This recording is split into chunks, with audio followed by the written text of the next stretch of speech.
ओम नमः शिवाय। प्रिय दर्शकों, आप सुन रहे हैं शिव महापुराण विद्वेश्वरी संहिता 13 अध्याय सदाचार आदि गुणों का वर्णन। शौनक आदि ऋषियों ने सूत जी से पूछा, हे सूत जी, आप शीघ्र उस सदाचार का वर्णन करिए जिसके द्वारा विद्वान लोकों पर विजय पा सके और स्वर्ग के देने वाले धर्मों का और नरक के देने वाले अधर्मों का वर्णन कीजिए। सूत जी ने उत्तर में कहा, सदाचार वाला विद्वान वास्तव में ब्राह्मण है। वेद का ज्ञान रखने वाला और आचरण वाला मनुष्य ब्राह्मण विप्र है। उन दोनों में से एक का पालन करने वाला द्विज कहलाता है। अल्प आचरण करने वाला और वेद का अल्प ज्ञान रखने वाला तथा राजा की सेवा करने वाला क्षत्रिय ब्राह्मण है। स्वल्प आचरण वाला और खेती व्यापार करने वाला मनुष्य वैश्य ब्राह्मण है। स्वयं खेती करने वाला मनुष्य शूद्र ब्राह्मण कहलाता है। दूसरों से शत्रुता रखने वाला और ईर्ष्या रखने वाला चांडाल द्विज कहलाता है। भूमि की रक्षा करने वाला राजा कहलाता है। इससे भिन्न क्षत्रिय कहलाता है। अन्न आदि धान्य का क्रय विक्रय करने वाला वैश्य कहलाता है। इससे भिन्न को वणिक कहते हैं। ब्राह्मण, क्षत्रिय और वैश्यों की सेवा करने वाला शूद्र कहलाता है। खेती करने वाला शूद्र वृषल कहलाता है। अन्य दस्यु कहलाते हैं। प्रातः काल सब वर्णों को पूर्व की ओर मुख करके देवों का, धर्मों का और अर्थों का चिंतन करना चाहिए। इसके साथ ही क्लेशों का और व्यय का भी चिंतन करना चाहिए। रात का अंतिम प्रहर उषा काल कहलाता है। प्रहर का अर्ध भाग संधि कहलाती है। उस समय द्विज को उठकर नित्य क्रिया से निवृत्त होना चाहिए। इसके पश्चात जल के देवताओं को प्रणाम करके मंत्र या श्लोक बोल बोल कर स्नान करना चाहिए। यदि नदी में स्नान करना है तो कंठ तक या कमर तक या घुटनों तक पानी में बैठकर स्नान करें। नदी के किनारे ही बैठकर तीर्थ के जल से देव, ऋषि और पितरों का तर्पण करना चाहिए। तीर्थ की भस्म का त्रिपुंड लगाना चाहिए। आपोहिष्ठा इत्यादि मंत्र से सिर पर जल छिड़ककर शरीर का प्रोक्षण करें। प्रातःकालीन, मध्याह्नकालीन तथा सायंकालीन संध्या करनी चाहिए। हे मुनियों, मध्याह्न में गायत्री मंत्र बोलकर सूर्य को एक ही बार अर्घ्य देना चाहिए। अंगुलियों के छिद्र से लंबवान सूर्य का दर्शन करें और स्वयं सूर्य की परिक्रमा करके आचमन करें। शास्त्र की आज्ञा है कि ठीक समय पर संध्या करनी चाहिए। निश्चित समय किए बिना दिन बीत जाए तो प्रायश्चित करना चाहिए। प्रायश्चित करने के लिए गायत्री मंत्र का जाप करें। धन आदि की प्राप्ति के लिए शिव और शिवा आदि देवताओं का पूजन अर्चन करें। पवित्र देवालय में शुद्धासन पर बैठकर बुद्धि को स्थिर कर अपने प्रणव मंत्र का जाप करें। तदंतर गायत्री मंत्र का जाप करें। इसके पश्चात गायत्री मंत्र की आवृत्ति करें। प्रणव के तीनों अक्षरों में अ, उ, म जीव और ब्रह्म की एकता तथा तीनों देवों की एकता निहित है। अतः प्रणव मंत्र का जाप अति आवश्यक है। इस प्रकार अर्थ सहित साथ के प्रणव मंत्र को जपने वाला व्यक्ति ब्रह्म को प्राप्त कर लेता है। अधिक क्या कहें कि गायत्री मंत्र का जप ब्राह्मण, क्षत्रिय, वैश्य को अवश्य अपने कल्याण अथवा सद्गति तथा ब्राह्मणों को ब्राह्मणत्व प्राप्त करने के लिए अवश्य करना चाहिए। शरीर के भीतर 6 चक्र हैं।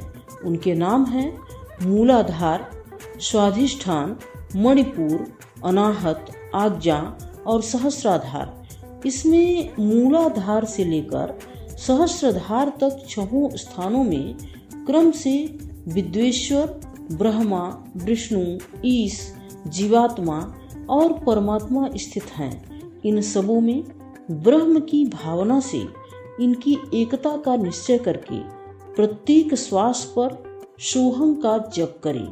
ब्रह्म रंध्र में तथा शरीर से बाहर भी करें।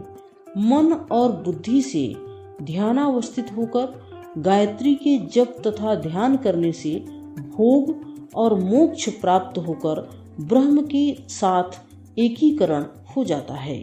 वानप्रस्थ आश्रम के पश्चात सन्यासी को सन्यास आश्रम ले लेना चाहिए।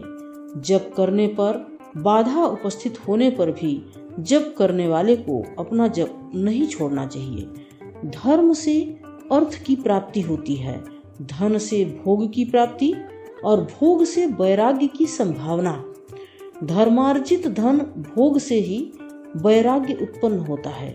अधर्म द्वारा अर्जित धन और भोग से राग ही उत्पन्न होता है। धर्म से धन मिलता है और तप से दिव्य रूप मिलता है। इच्छाओं की त्याग करने वाले मनुष्य का अंतःकरण शुद्ध होता है। शुद्ध होने से ज्ञान की प्राप्ति होती है।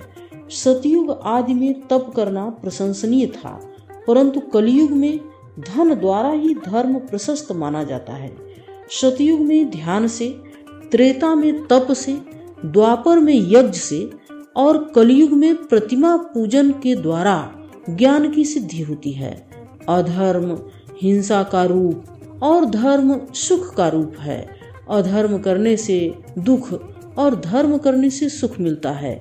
दुराचार से दुख और सदाचार से सुख होता है। इसलिए मनुष्य को भोग और मोक्ष की सिद्धि के लिए सदा धर्म का उपार्जन करना चाहिए।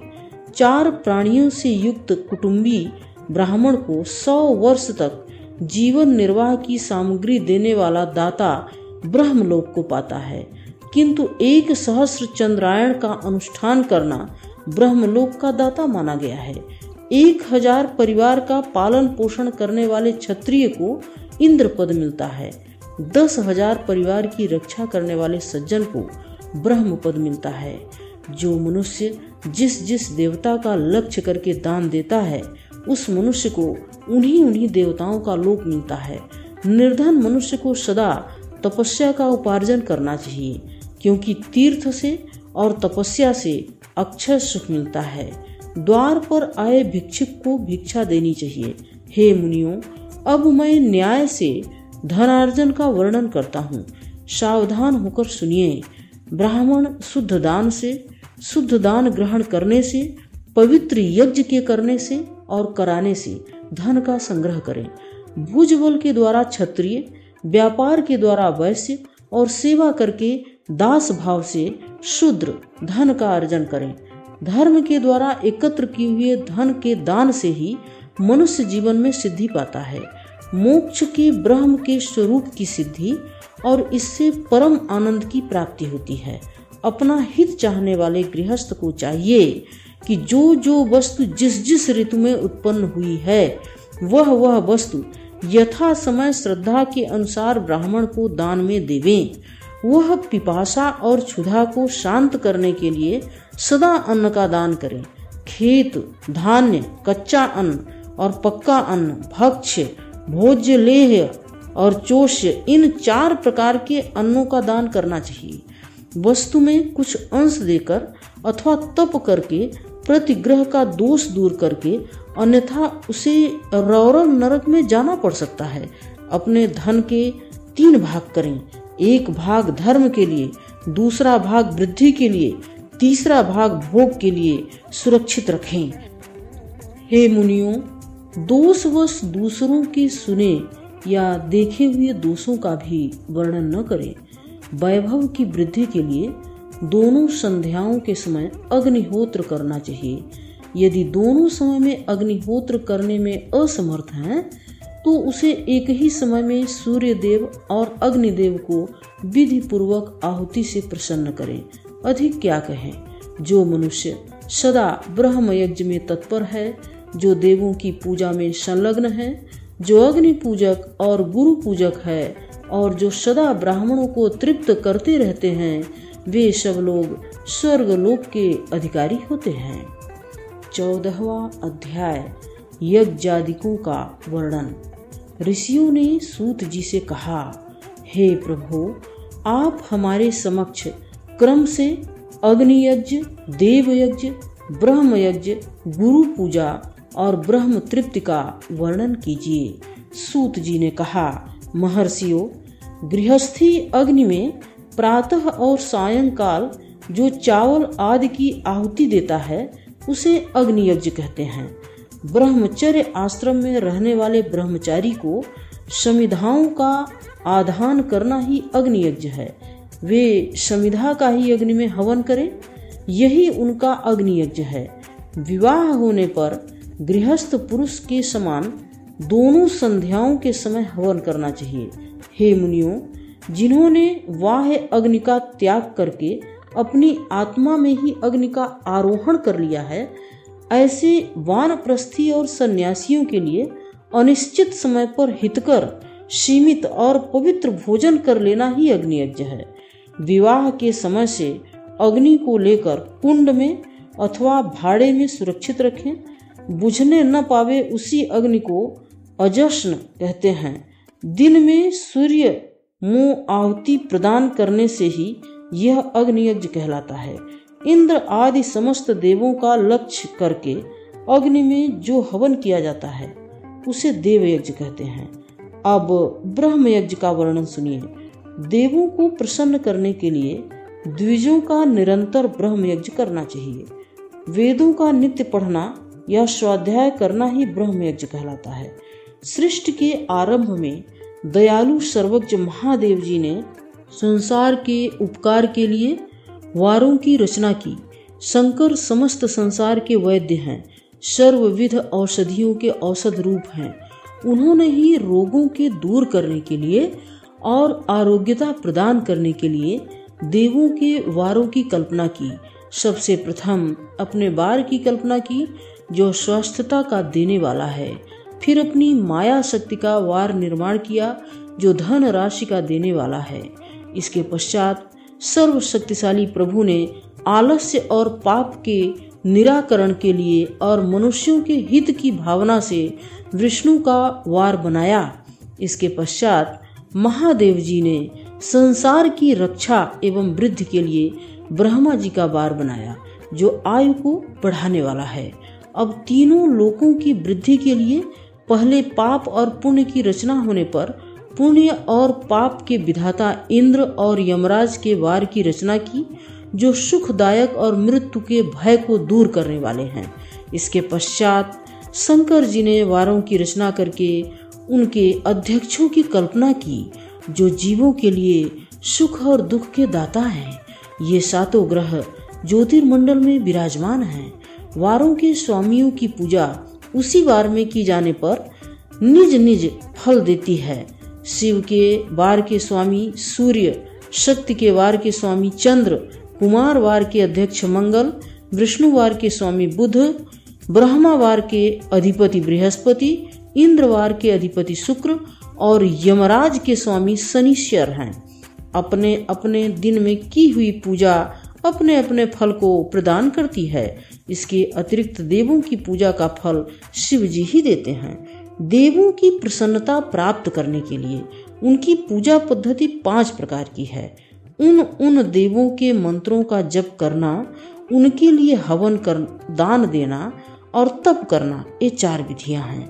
5वीं विधि में किसी वेदी पर, प्रतिमा में, अग्नि में या ब्राह्मण के शरीर में आराधनीय देव की भावना करके 16 उपचारों से उनकी पूजा या आराधना करना 5वीं पद्धति है। उनके पूजन में उत्तरोत्तर आधार उत्तम है। पूर्व के अभाव में उत्तरोत्तर आधार का आश्रय लेना चाहिए। विशेषता यह है कि नेत्रों के रोग, सिर के रोग और शारीरिक चर्म कुष्ठ रोग दूर करने के लिए सूर्य नारायण की पूजा करके ब्राह्मणों को भोजन कराना चाहिए। इस प्रकार का क्रम 1 दिन, 1 मास, 1 वर्ष अथवा 3 वर्ष तक निरंतर करना चाहिए। ऐसा करने से यदि प्रबल प्रारब्ध का निर्माण हो जाए तो रोग और जरा अवस्था के रोग शीघ्र नष्ट हो जाते हैं। दिनों के अनुसार ही इष्ट देवों के नाम, मंत्रों के जप, हवन, दान आदि का फल मिलता है। विशेषकर सूर्यवार ही देवों के और ब्राह्मणों के लिए अधिक हितकर है। सोमवार के दिन धन राशि प्राप्त करने के लिए पार्वती जी का पूजन करें और वृत्तांत से सपत्नीक पूजन। रोग शांति के लिए मंगलवार को काली देवी की पूजा करें और उड़द, मूंग और अरहर की दाल से बने हुए पदार्थों से ब्राह्मणों को भोजन करावें। पुत्र, मित्र और स्त्री आदि की पुष्टि के लिए बुधवार को भगवान विष्णु का पूजन करें।